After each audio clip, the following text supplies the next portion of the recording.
Make an attack roll.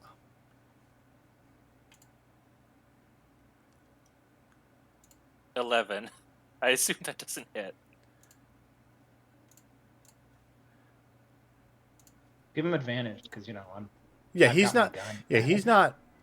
He's not defending himself. So what'd you roll? Go ahead. Yeah, with advantage. Go ahead and roll advantage. Oh, second one was a 21. All right, you come up and you clock him hard on the jaw, and he reels back. I'd say you do like a point of damage. Oh, I rolled a 3 anyway. Oh yeah. So, Oh, that's right. No, my, you roll. I forgot. You can roll for your. Yeah, so 3. Thank you. No, my unarmed strike always does 3. Okay, It's, that's like, good to know. locked into the I always forget about unarmed strike, but yeah, you unarmed clock him. strike is your strength modifier. Yes. That's the damage. You clock him, and he stumbles back and lands in his chair, and you see a little trickle coming from his mouth, and he just smiles. And he says, "Mars, I know I haven't been the best father, and your mother not the best mother, but we could really use your help here." Oh, how pleasant. Is it because you got in over your head? He goes, "Octavian, Yes. watch your tongue." Why? You don't get to I order him can't. around. I can't watch my tongue. I don't have one anymore. You don't get to order me or my friends around. Yeah, you don't get to talk to me and my boyfriend like that. Oh my god. Mars just kind of gives you a look, and it's just like, I'm kidding. We're not in a relationship. He kind of spits the blood out on the floor. He just shakes his head. But my dad would take so much offense to that because he is a blood purist. Okay, yeah, he spits at you, Octavian. It hits your your nice little shoes. My nice little shoes! And he goes, Why did you do this to Octavian to begin with? I don't understand. You'd have to ask Mars' mother. Hugo, why would you spit on my shoes? He goes, "That was between him and Mars' mother. I kill the undead and I orchestrate when they get raised. But other than that, my magic has left me." I am going to open up her journal. All right. What languages do you speak?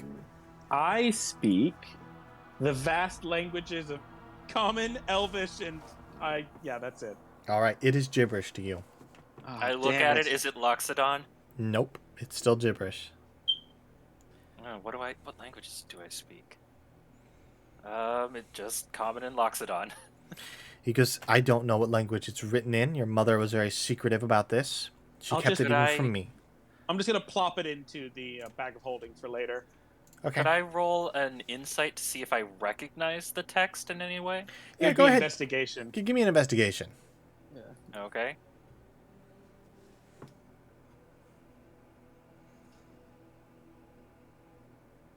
$11. 11. It's foreign to you. It looks like it might be a cipher, maybe written in code. That's what you can kind of gather from that. But you don't know what language it's using. You don't know what language it's supposed to be translated with. It would take a little more dedication and a little more time to actually try and interpret what you're looking at. Gus speaks. What other language did we determine Gus spoke? That's up to you. Elvish? I think it was Elvish, right? No, it was. He could speak Infernal. Okay, it's still foreign to him. Okay, yeah, he could speak Infernal. I forgot about that. Does Gus reveal himself? No, No, Gus is is keeping hidden. himself hidden. No one expects someone to have a mouse in their head. True.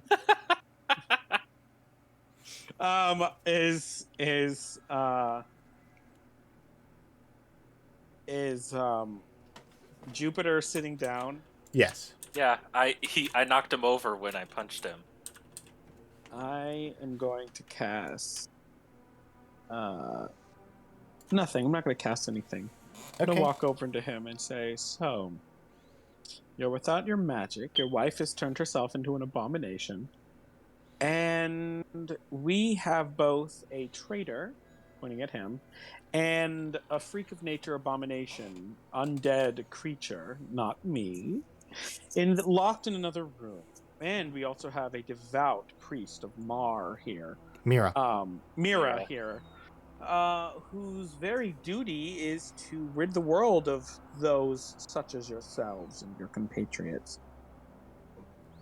And I'm we sure also have it's a madman with a gun. Don't forget I'm the man sure with the it's gun. not. I'm sure it's extremely obvious the reason we've come here today, Father. He goes, well, either you've come to help, and he kind of like puts his hand back on his blade, or you've come to kill. Which We're is come it? to help. We've come to help you. He kind of releases the blade, and he says, that is unexpected. Yes, of course. If We by have helping- we have a condition though. He goes, what would that be? We'll help you, but on the condition that Mother may have been a horrible person and she did disgusting things for money, but she doesn't deserve to be trapped in undeath like this for any period of time. Well, She goes, I Octavian, don't know. she might be able to reverse what she's done to you. I don't Just to need sweeten her the help. pot. I can do it myself. I've cracked the weave, Jupiter. I've plucked from the celestial strings spells that I should never be capable of casting. What your wife did to me was probably the dumbest thing she could possibly have done, as she has granted me a power unlike any other. And with that power, I will fix myself without your or her help. And there's one more condition. You will face the members of our clergy and admit your crimes. And I will take your place as the head. Make a persuasion check. I thought I'm going to telepathically say to Mars, like, I thought we were going to kill him. He can be... I look to Octavian and I say, that was before I learned how bad the situation is here. Now we can have him face his crimes, and we won't be seen as vigilantes seeking justice. You said persuasion? Persuasion. Ooh, oops. That is a 3. He kind of like scans the room and he says, I don't think I have much choice, do I? Ooh. You did. We could kill you if you say no. You could try. And he, once again, he grabs a sword. I'll put my hand on his hand that's on the sword. Okay. You could My- try. You're like on your you're on your like tiptoes.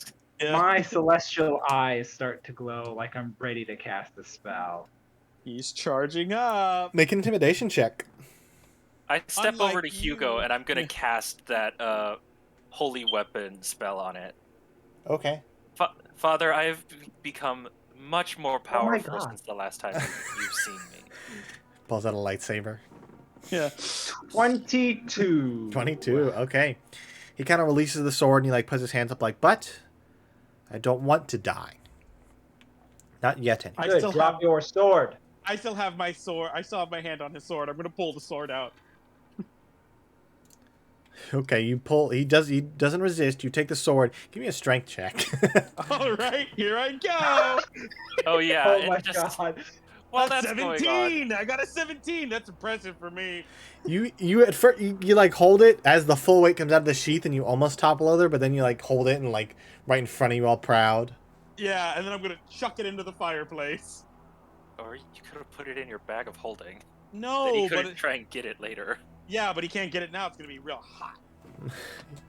He kind of like sits back in his chair and rests his head in his hands, and he goes, "The answers to saving your mother are in that book I gave you. I can't decipher it. I've tried every language I know, and I've learned a few in the past hours that don't help.